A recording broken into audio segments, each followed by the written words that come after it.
My stepmother told me that I would burn in hell for choosing to live life in sin, and my father kicked me out because he was whipped. Now he is alone after he saw her true colors. When I was 8, my mom died in a car accident. Moving on. When my mom died, it was just me and my dad for years. Things were good. We spent time together, we worked on cars together, he taught me a lot of life skills they don't teach in school. Despite the things that have happened, I'm grateful I got to know him for who he truly is before he met my ex-stepmom. I don't know what she is now. A few months before my 15th birthday, my dad introduced me to Susan. She was cold from the start. She said hi to me, then spent the rest of the night talking to my dad and only my dad. He tried to involve me since the night was about me and her trying to get to know each other, but she did not give a F. He brought up how he and I were working on a car together that would be my first car when I got my license. Still have it in my garage. She said interesting, then changed the topic to how she wanted to go on a date with my dad to a new restaurant soon. The following week he asked me if I wanted to go on an outing with him and Susan to try and make that connection. I agreed because why not? I wanted my dad to be happy. I should try and like this creature invading my life. We went to the movies and then out to eat. She did not speak an effing word to me. I asked what she did for work. Silence. I asked what she likes to do in her free time. Silence. I asked if she had any hobbies that maybe we share in common. Silence. I said I enjoyed basketball and asked if she liked any sports. Silence. My dad picked up on this and encouraged her to talk to me. It just felt so effing forced, and I still don't know why, as I wasn't out as gay at the time. She just hated me for existing.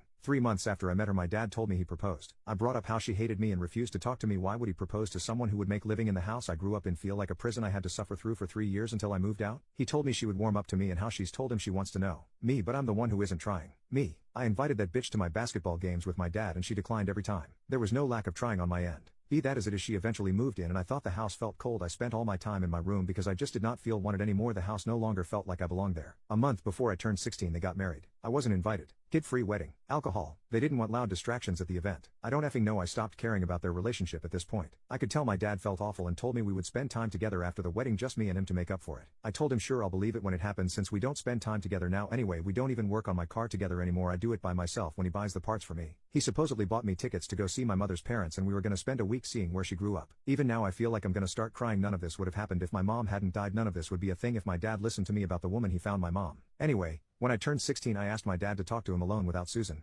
Just me and him. He agreed and I said, can we go to the park? I came out to him and it was an emotional moment. He didn't get mad or anything, he was supportive. He put his hand on my shoulder and told me he still loved me and how this changed nothing between us, and I believed him. I asked him not to tell Susan as she would make it all about her religion and how it's wrong, just the normal hateful poop those people say in the name of love. Things were good between us for a while. My dad went back to helping me with my car and we got it going just after I got my permit. I ended up getting a boyfriend a few months later and wanted to introduce him to my dad. Susan was there by default and I knew it wasn't going to go well, but I did it anyway because my dad didn't hate who I was, so I was hoping he would stand up for me. He didn't. Throughout the night Susan made rude comments such as, you don't look or sound gay, I think you're confused, or there's plenty of attractive girls in your school, why don't you talk to one of them, or there's time to correct the path, poop like that. My dad stayed silent for it all. He tried to make me feel better with a smile every so often, but even my now ex-boyfriend felt uncomfortable and unwanted. Couldn't blame him, I didn't feel wanted either. After that fun-filled night of judgment and I brought him home, Susan stopped me at the door while my dad was in the shower and told me she didn't want him back in her house and how wrong it was to parade sin in front of her. I told her it was my house first, it was my mother's house first, it's still my father's house and she's a guest, marriage be damned. She didn't like that and walked away. I thought that would be the end of it, lol, it wasn't. My dad became distant with me after that. We didn't really hang out together anymore and he never asked me how it was going with my boyfriend. I assumed Susan was getting to him and I was right. We fought a lot, just constantly over dumb poop. I accused him of favoring his self-righteous bitch of a wife over his son and he told me I'm ungrateful for all he's done for me and continues to do for me, but he can't sit back and accept the life I'm choosing to live. He went from loving me unconditionally and supporting me and who I am to hating me over the course of a year. When I turned 17 it all came to a head and me and Susan got into it. She told me I will burn in hell for choosing to live life in sin and my dad let her. When I told him to say something to her to defend me for once, he said no and he agreed with her. I called him a coward and an embarrassment of a father. He said my mother would be ashamed of me and I'm no son of his and told me to leave and not come